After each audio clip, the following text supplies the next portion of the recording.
This is what technology looks like in my classroom. It's my living room. It's a laptop on a short table.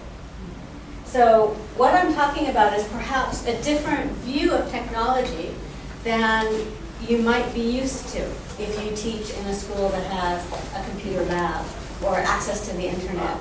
But the principle behind what I'm talking about is the same. And that is, it was working earlier. Oh, that's all, okay. Technology should never be your main course. Like, in my view of technology, unless you can improve on what you're already doing in class, then you might want to consider not using it. But the judicious use of a little bit of technology is like spice. It can make your lessons better in the same way that adding spice to a main dish can make the flavor pop. Okay, so I'm talking about technology with children as the condiment, not the main part of the meal. So for example, even a little bit of technology can expand your classroom boundaries by connecting your children to the bigger world. It can extend their contact time with English. I don't know how long do students, elementary school students, study English each week? How often? Depending on grades. Okay. What grade are you looking at? I have no idea. What's average? Under, I think, grade 4, they learn 2 hours a week. 2 hours a week? Okay, and then Above, 3 hours a week. Okay, There's a public school, my school is a private school, so once a day, once a day. 5 times a week. Well, you all are very lucky. In Japan, typically, children have English 1 hour a week. Which is why, with my textbooks, in Japan, they're lucky to get through one textbook in a year.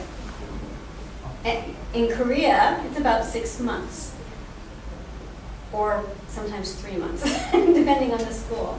So there's a different amount of contact time. So I'm really interested in ways that allow my children to keep learning English even when they're not in class with me. Okay. It can also motivate both my students and me, because anytime we bring in something new and fresh and different, it's interesting. And it can create opportunities for them to perform or to publish. Okay. It's often really hard to have recitals or perform, plays or speeches or anything that parents can come watch. But if you use technology in your class just a little bit, you can make everything into a performance opportunity and get them a real audience. It can also provide you with some really excellent assessment. If your students are using technology, number one, you can usually get a record of what they've been doing. So it's easy to document their progress. But even better than that, they're using English more. They're using the same language repeatedly.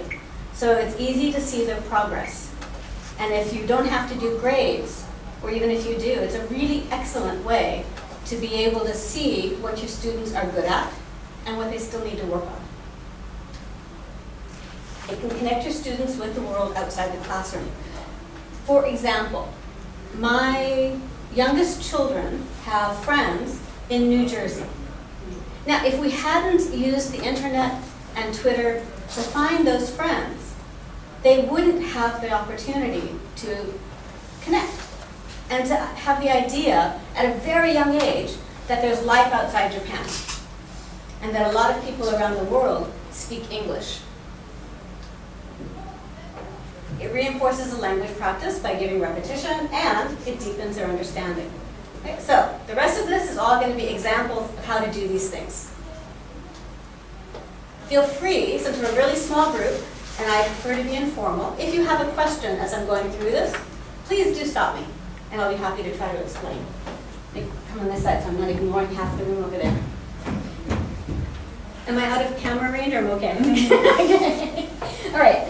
The first thing always, I start with low-tech practice, because once I get my students on the computer, they don't talk so much. So I always start with low-tech practice. For example, this is a page from Let's Begin, a kindergarten textbook. Right, so we're going to learn the alphabet. Pretty typical stuff. The first thing we do is low-tech practice for accuracy and fluency. So here we have a page from the reproducibles in the workbook or in the teacher's book, which are also online. And then a little bingo thing that I made from Microsoft Clipart. Okay, so easy practice, lots of repetition. And then we made an alphabet book. Now, the difference this year was we decided to make the alphabet book digital. And my students made body letters, not too unusual. But rather than making one book for each child, come on in, here. I went on VoiceThread. I'm coming back over here because I got to do the video. I went to VoiceThread and uploaded our photos. VoiceThread is a free application, and if you don't want to have to write down web addresses, after the presentation, I'm going to put the whole presentation online on my wiki. Okay, so you'll be able to download all the slides if you want and get all the links. So don't worry about writing anything. VoiceThread is free. I uploaded their pictures. And then I had them record their voices with the alphabet letter names, like name and word. They're pretty typical stuff. What is VoiceThread? It's a slideshow. It is a digital slideshow, and I have an example of it, the finished product. But it's as simple as uploading pictures to Flickr, if you've ever done that, or Facebook. It's very, very simple technology because I'm not a very talented techie teacher. I've only been doing this for about a year. So anything that you see in the presentation, if I can do it, I'm really sure you can do it. So in VoiceThread, then I had them get on and record their voices saying like, apple. Now my students though are 5, and they only know like, one word per letter. Right, so it'd be a really skinny book. So I put it on VoiceThread and then got on Twitter. And do any of you use Twitter? You should. Shall I have a question? Sure. Yeah, actually, I'm the person in charge of the English book reading program at the library. So what I'm doing is reading an English book in front of lots of students, maybe age of 4, 5, 6. Yeah, but I'm not going to do any alphabet teaching thing. So what do you think the age appropriate, what age is proper to teaching the alphabet letter ABC? I'm not sure, just I want to share your opinion. Oh, well, I think it depends on how often you see your students, how old your students are, Yeah. and your own judgment with your students. Like in my students' case, they don't learn Roman letters until 4th grade. Right, in Japan. And so I start alphabet in kindergarten because it's in the book. But we spend a whole year learning the alphabet, like 4 letters a month. Now that doesn't mean we don't use the whole alphabet, but we focus. It took us a year to make this alphabet book. Because after our 4 letters were done, and we used our bodies, we cut pictures, we did all the things you would do in a kindergarten class with the alphabet. The letter sound, the letter name, making error letters, all very low tech. The very last thing we did was to take pictures of them making the alphabet shapes with their bodies and upload them to the book. Okay. So there is no perfect age. It's sort of like teaching reading. You can teach a 2-year-old to read, but it will take you 6 years. Right? And you can teach an 8-year-old to read in about 6 months. So if you figure out the right age for it, please let me know. Okay. All right, so I got on Twitter, and I sent a message out asking people on Twitter to add words to our alphabet book. And they forwarded it to their friends. And then I heard back from a teacher in New Jersey saying that her 1st graders would add words to our book. Now that was really nice because they're also learning the alphabet. And they know a lot more words than my kids do. So this was the end product, just a little snippet of it. I think the sound was working.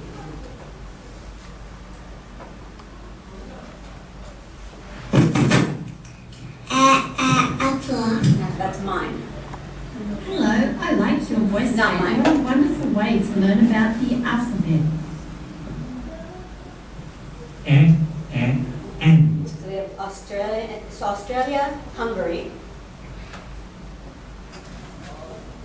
And then we get to other children.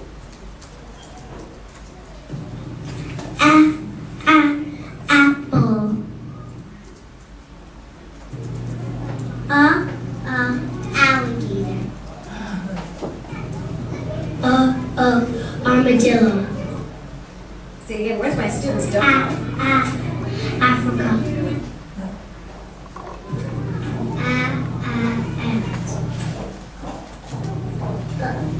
Angel. Is that angel? Yes. They're learning. And my students aren't going to learn much as far as vocabulary from the voice thread, right? Because it's not, it doesn't resonate quite yet. They don't have a way to use like angel. So it doesn't matter to them that it's not an ah sound.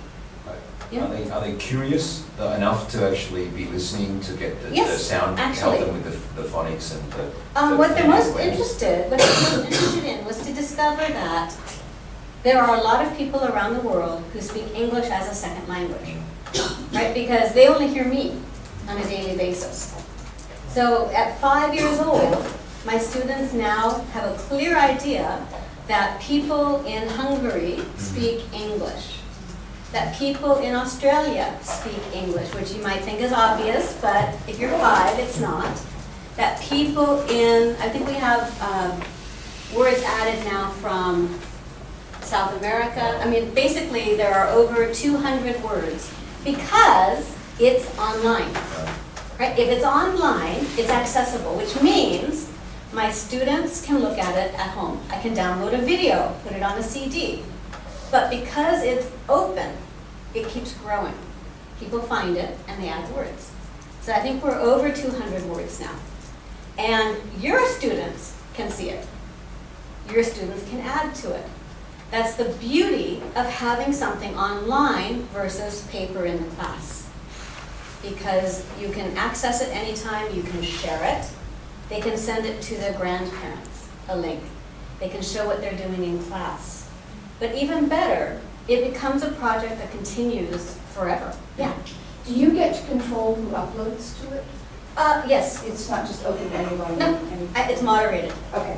So I approve all of the words. I had a few words, the kids put them on their own page, and the teacher would email and say, they put a K word on the L page. Could you delete that? But surprisingly, with student projects online, I have never had any problem. I think it's partly that the internet is a really big place.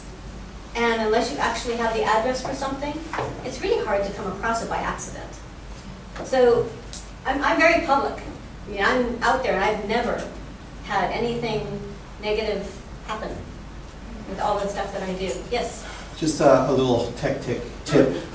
There is also a way on your blog, maybe you already know this, that you can actually specify that no spiders, like search spiders, can actually log your page. And that way you won't be submitted to Google at all.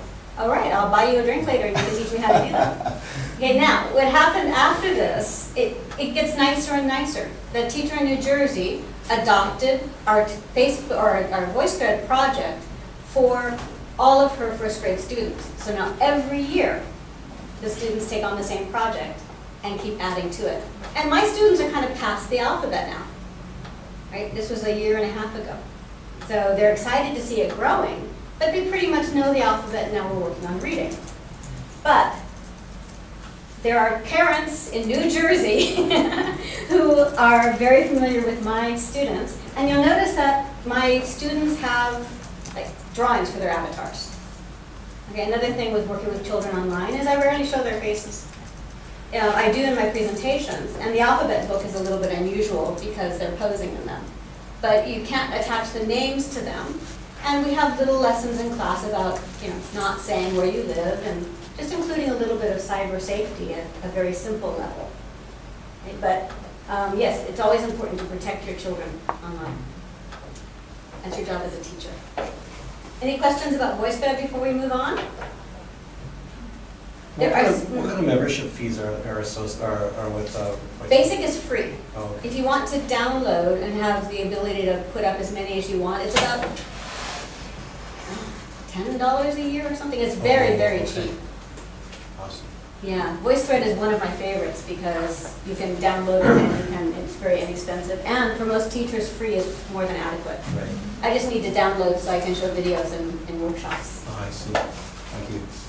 All right, so now we're going to look at how to build build the basic language. Again, I always start with the textbook or whatever you use to present language. Even if, you don't have to be using a textbook, but I start offline.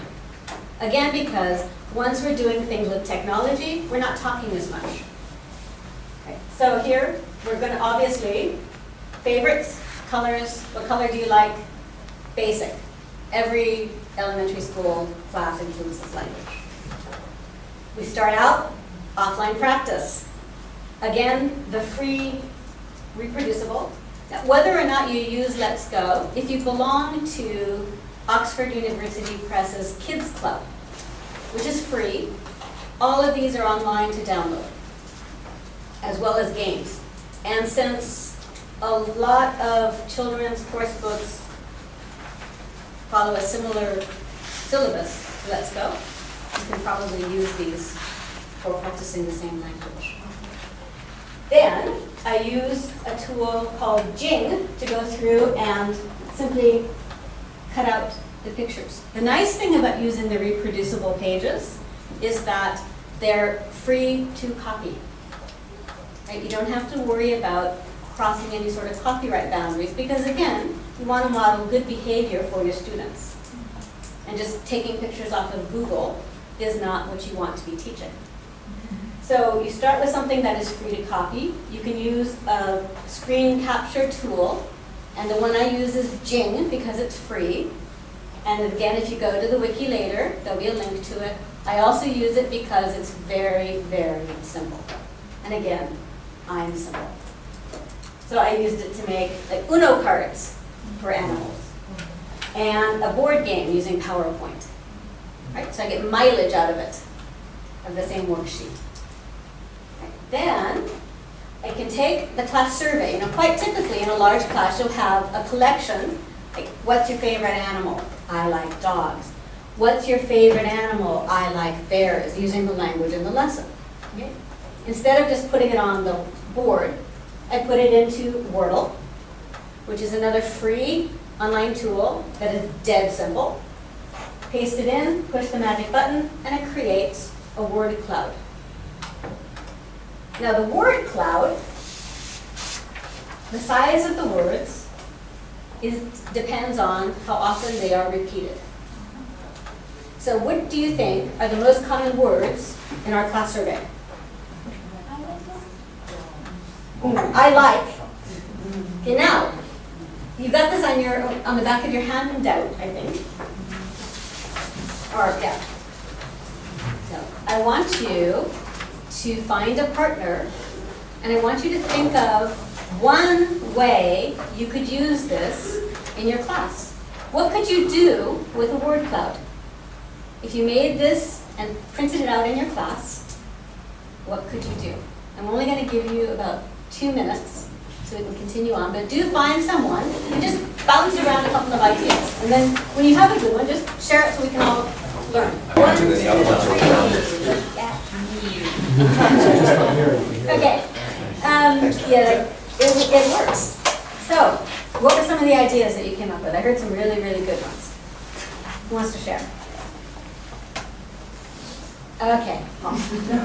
Well, actually, can I share your idea? So, Just got a really cool thing on his business card. Uh-huh. He's actually, instead of listing all of the things he does on his website, he actually made a Wordle of all the things he does on his business card. Oh. So you can see that it looks like he's interested in photo, music, teaching, shopping, food, Korean, live blogs, and then there's smaller things that he's not interested in. So I thought that was pretty cool. Pretty Actually, so that would be a great further project to So it's good for practicing main idea.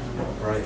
Right? If you put in a text and check the main idea of something to see what pops up big. Okay, what did you have for working with the I like animals? I heard some really good ideas that. Well, we had two different ideas. One would be to use it for a reading project. Each child may have a sheet, and you hold up a picture of an animal, and they have to touch the word on their sheet for the animal. And then the other one would be to turn them into outline letters and to make it a coloring page. So you say color the dog blue, color Excellent. the cat green. And you can do that on Word. You can take out the colors entirely, make it an outline. Now, I liked your idea back there about the new sentences. Yeah, taking it away from just the I like mama mama ma to using the actual animals in there. Tigers like giraffes. They like to eat the giraffes. Dogs like cats. I have a boys class who really get it. 11-year-old boys. That's an excellent idea. Anything else? So we have matching, we have creating. We talked about making a bar graph or pie chart based on the proportions of That's a words and really good, bringing in some that content connection, and also to some analytical thinking. You could, it's like kind of guess the number of jelly bean kind of thing, where you could show the real proportional graph at the end and compare it to what the students guessed, like how many dogs, if you give them the whole number, how many dogs is that size? That was John's idea, but I wish it was mine. That's a good one. That's the wonderful thing about collaborating with a lot of teachers online, is you can steal the best ideas, and it's encouraged. So anything else that you wanted to add to that? Those are really great ideas so far. Yeah. I thought another one, if it's an online website, if they're all contributing to blogs, maybe you could have a tag cloud, because it's actually a Wordle automatic based on what they've tagged their blog. I think that's a good idea too. Yeah, there's a lot of things you can do with a word cloud. Okay, and even if you don't have internet, you can print them out and use them as handouts. What about the Facebook, the picture matrix one, where it shows you by how you interact with, your friend you interact with the most comes up in the 100, your 100 best friends, whatever, the biggest. So you could ask, same idea, it's also John's idea, a variation. Let them draw it, how big the dogs are, like draw the dog bigger, draw the elephant really Very small. good. It's the same type of idea of a chart, but a different kind of graphic. I love it. Okay, so there's a lot you can do with the word cloud. And again, it's free. Okay, another thing you can do for extending your contact time. Okay, I have a couple of students who returned from a year living in the United States. So they need a lot of English in order to, they need to keep learning in English. Right, so I sent an email home. The 11-year-old writes his own answers. The 7-year-old has her mother answer the questions. Okay, 7-year-olds don't typically type. And if they do, it takes a lot of time. So, for example, after that we did favorites. I asked her, what's your favorite color? It is yellow. What's your favorite food? It is strawberry. Which season of the year do you like best? Why? I like summer because I can swim in a pool. Especially I like a slip slider. Which animal do you like best? Why? I like horse because I was born in the horse year. What do you like to do in your free time? I like dodgeball with my friends. What's your favorite subject in school? I like PE. Do you have a favorite TV show? Yes, I do. I like Fresh Pretty Pure. And then, etc. Now, when I did this with her brother, the answer is, do you have a favorite TV show? Yes.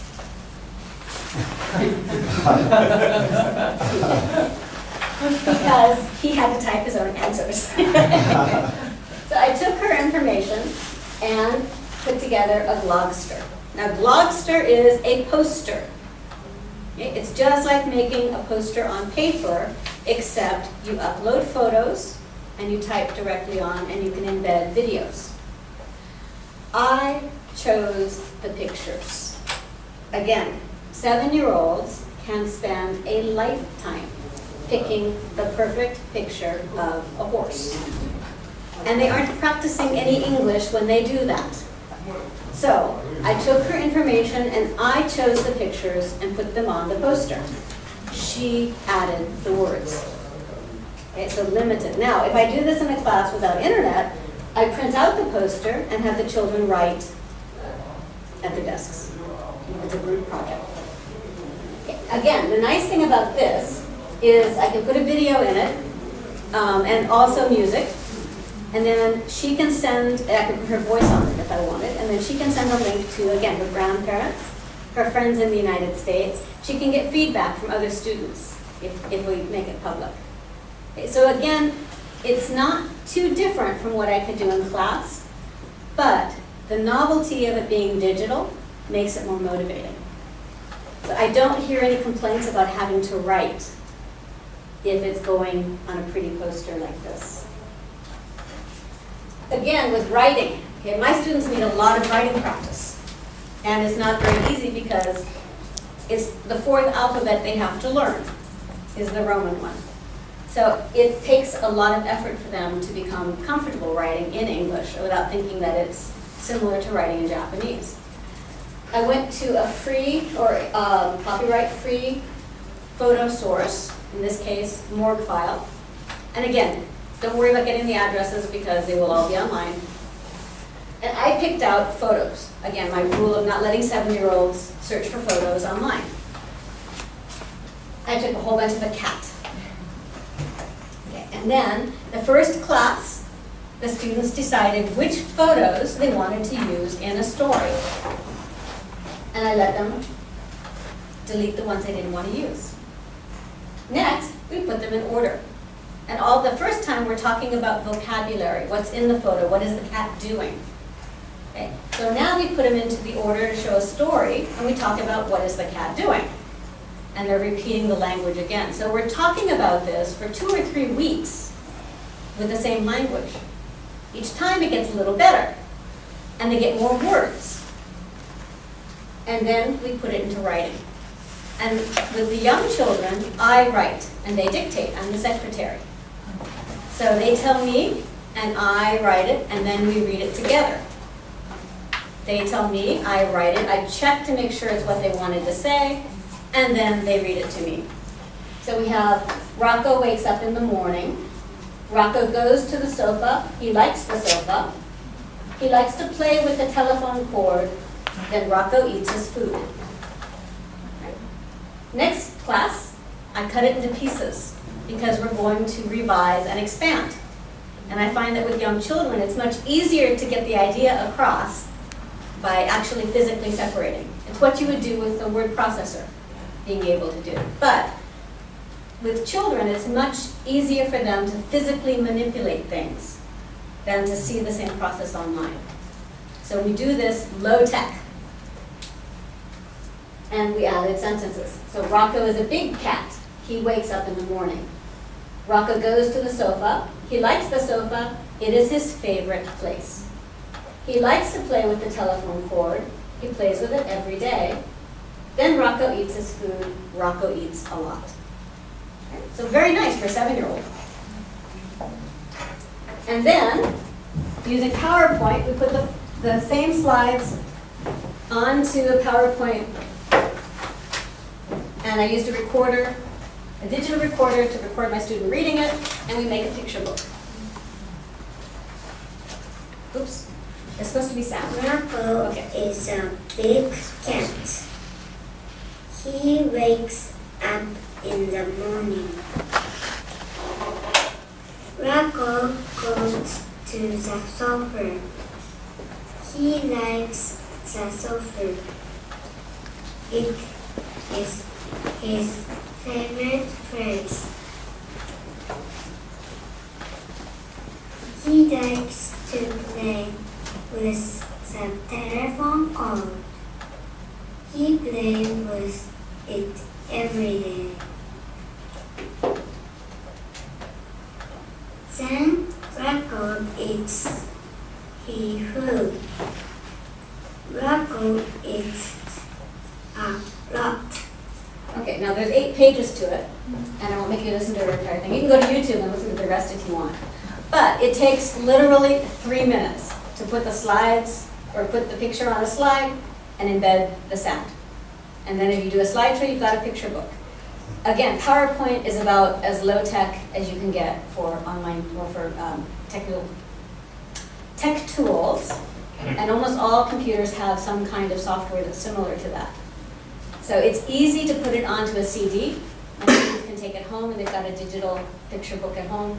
Again, it's online. They can send a link to grandparents, and parents think that I'm like the most wonderful teacher in the world, which is not a bad thing. Okay, for the older kids, we start out again low tech. And I want my older students to work more with thinking about the meaning behind a story. Right? So we started out with a basket full of goodies. And I told them they had to pick 5 things. And using those 5 things, we made a mystery story. So the first step is picking the 5 things and deciding who, answering the questions, who, what, where, when, why, and how.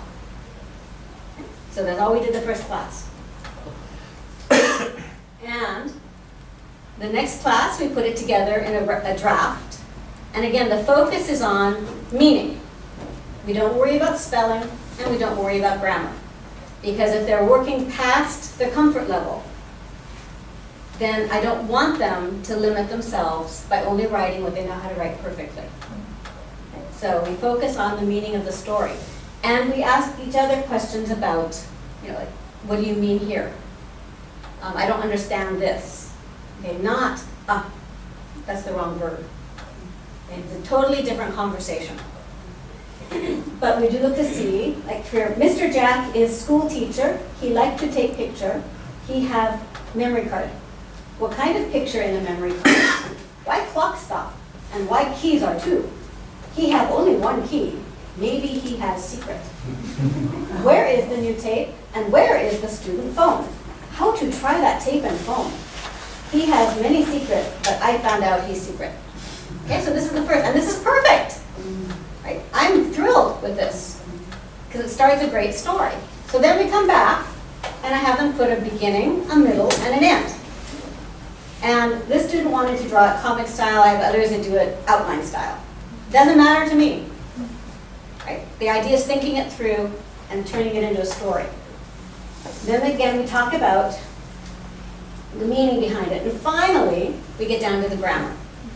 Right? So Mr. Jack is a school teacher. He likes to take pictures. He has a memory card, and it's much, much better. Okay? And then finally, the reward. Okay? After we've done weeks of writing and talking and correcting and revising, they get to use the computers, again, my high-tech lab, and they create a cartoon, a comic strip. Again, a free tool. This is Toon Do. There's lots of them, but I like Toon Do because it's just clip art, drag and put in. So it's basically going back to their original beginning, middle, and end. So now we have, why did you take my phone? Or I will take your phone. Why did you take my phone? These are machines. Thank you. We caught Jack. Okay, okay, okay. And they can print it out and take it home. And again, the parents are thrilled.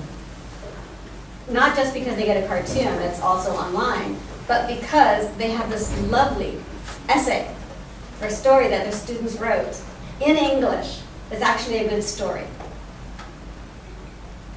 Any questions about the writing ideas here? How old were these? 11 and 12. So 5th and 6th grade, or 4th and 5th at the time. So not perfect, but they have a lot of words to work with. They've developed a lot of language, but it's still not deep. Okay, but by working with it this way, the technology gives them enough motivation for them to continue. If I had come in and said, let's write a story, yeah, that's the reaction I would have gotten. But instead, if I say, okay, here's 5, I want you to take 5 things out of here. All right, now we're going to create a mystery. Now, and their first mystery story had pretty much everybody dying at the end because they are 11 and 12-year-old boys. But by the time we got finished with it and they had the cartoon, they actually changed it to the bad guy getting captured as opposed to the bad guy killing everybody in the story.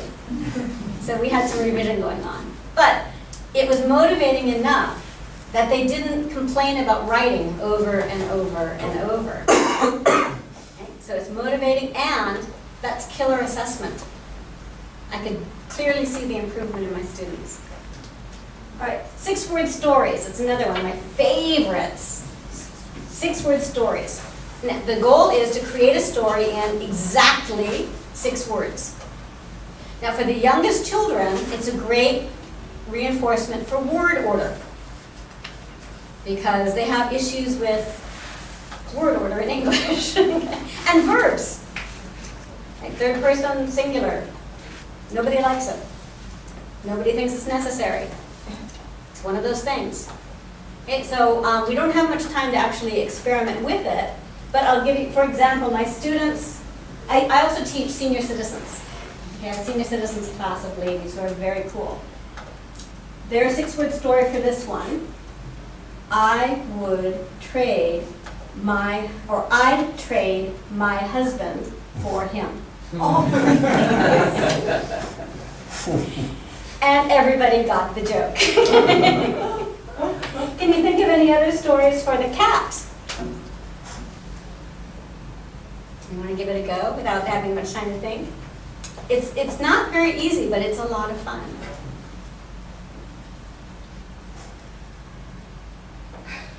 Excuse me, but that was delicious. Okay. And the thing is that 6 words doesn't intimidate anyone. Okay? If I go in and say we're going to write 6-word stories, it's fun. It's exciting. They can write 10 6-word stories, and it's a lot of great practice. And it's a lot of fun. All right, the last big thing here, extra normal. Okay, we start out with a video. Favorite word, what's your favorite word? My favorite word is animals because I have 17 pets to start with. I have 5 dogs, 4 cats, I have a pig, 2 birds, 2 rats, and 2 goats, and I have a hedgehog named Prickly Ainsworth Longfill III. My favorite word is teacher because I have a lot of teachers and I love all my teachers and they do a lot for me. And I love them and they love me. That's my favorite word. It's a video from PBS. And again, the link is online. But Extra Normal is another free software. One thing I like about it is that the characters will only say what you type in. So it really is a wonderful reinforcement for spelling. I could say, let's study spelling, and it's about as exciting as saying, let's write a story. But if they can type it in, and the characters say, was it? Then they can go back and correct themselves to what is, WHATIS, and then the characters say, what is? And it's perfect reinforcement, and it's better than anything I could do by myself. I also like it because you can download the software to your laptop for classes where you don't What is your favorite word? My favorite word is soccer, Why do you like soccer? because soccer is very fun. What is your favorite word? My favorite word is dogs, Why do you like dogs? because they are fun to play with. Okay, again, we don't do much with animations because the focus is on speaking and listening and writing. Like, so it's very, very simple movies that they make. But they love the robot voices. And all the adults always ask me, like, are the robot voices a problem? Like, no, that's like the best part. Yeah. So, and then they can see the performance. And, for example, introductions. It's really hard to teach that in a class where everybody knows everybody, right? There's no meaning behind it. But you can put them into something like Photobabble, and I don't have a video of this, but if you go to the wiki, you can get a link to see my students. They drew a picture of themselves. I recorded them, just up right on to the Photobabble site, and then they say, hello, my name is Natsudu, I'm 6 years old, I like dogs, or whatever it is she likes. Okay? So it's practicing the language you've learned in class. Where did I learn about all of these tools? Most of them I learned about on Twitter, which is why I said if you aren't on Twitter, you probably ought to be. Yes? So, tell me how I'm interested in how did you sit and watch Twitter the whole time, or how did you actually, Well, ELT Chat. ELT chat? ELT Chat is a group of language teachers all around the world who meet twice on Wednesdays every week. The chat times are based on London time. So the first chat is 8 p.m. in Korea. The second chat is 5 a.m. in Korea. Needless to say, most Korean teachers are on the early chat. Only the insomniacs make it to the late chat. So the nice thing though is on Twitter, links will get shared on a regular basis. And so even if you don't spend your time sitting at Twitter watching it, they repeat. And if they have a hashtag on them, like ELT Chat, which is the one that most people use throughout the week, then it's very easy to go back and look to see what has been shared. And the good stuff comes around often. So ELT Chat is also on Facebook, and it's also, if you're not on Twitter yet and you want to see what it looks like, that you can just log into like tweetchat.com on Wednesday nights with the ELT Chat hashtag. And it's a great way to meet some really excellent teachers all around the world who are sharing information and collaborating on projects. And that brings me to the end. Thank you. This is actually the thank you card that my students made for the school in New Jersey. And it took us a few times because the first 2 times we took it, nobody noticed that the N was backwards, including me. And then one of the mothers said, so we took it again. But I invite you to go to the wiki after, or tonight by the time I have a chance to upload it, or maybe tomorrow night when I get back to Japan. And you can get all of the links from this. If you want to contact me later for questions, I'm more than happy. I'm almost always on Twitter or have it open. It's an easy way to reach me. And Facebook, or through my wiki, or through my blog. Or if you want to, I have some name cards you can take that have all of those addresses. Any questions at the very end here? If not, I don't want to make us any later than we need to be. I don't want to go into Aaron's time. Okay. Take more of my time. I want to see more of you. We have 30 minutes. Before everyone leaves, my name is Aaron Jolly. I'm the second Vice President of KOTESOL, and I'm responsible for special interest groups. And thanks to Jake Kimball, the chair of the Young Learners Special Interest Group, we were able to see Barbara's wonderful presentation today because her presentation was sponsored by the Young Learners Special Interest Group. If you're not a member of KOTESOL, another great reason to join KOTESOL, all the special interest groups. I have a certificate of appreciation for you. Well, thank you. It says, Certificate of Appreciation awarded to Barbara Hoskins Sakamoto for the delivery of a presentation entitled Little Tech for Big Results. And if you are here watching right now and you think Barbara's presentation was amazing, give her another warm round of applause. And as well as that, we have from Gimhae. I'm not from this province, though I wish I was because the food here is awesome. Yeah, This is some handmade Gimhae dok, which is like rice cakes. I'm learning about the hard D. So, on behalf of the people of Gyeongnam Province, I give you chapsal dok. And thank you all for being wonderful, and I'll be around all day if you do have questions.